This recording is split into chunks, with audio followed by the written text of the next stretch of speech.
Lesson 8.11 is graphing polynomials and stating factors. I'm actually going to not recommend using Desmos on this one.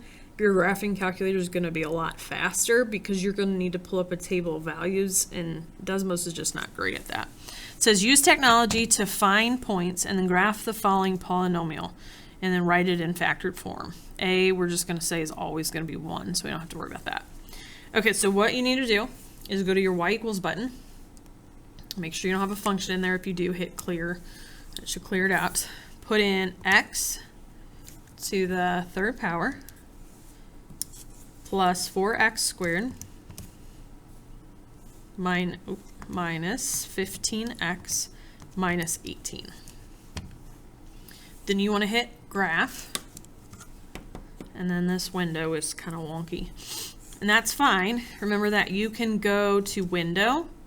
You can change it back to -10 to 10, count by 1, -10 to 10, count by 1.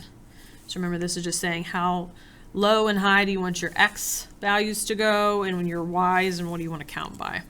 And so if I change it to that standard, I'm not going to see all the way, but I don't really care. All I want to do is pull up a table. So I'm going to hit second table,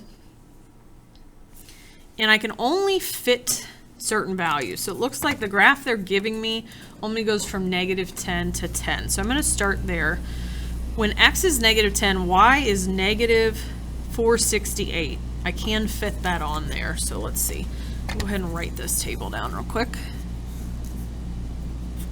So we got -10, -468, -9, -288, -8, -154,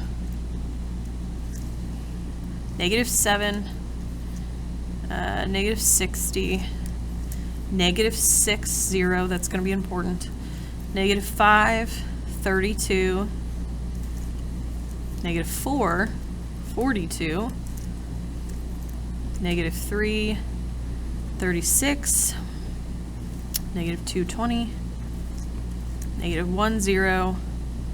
Whew, I'm going to have to go 0, -18. I want to make another table for my positive numbers.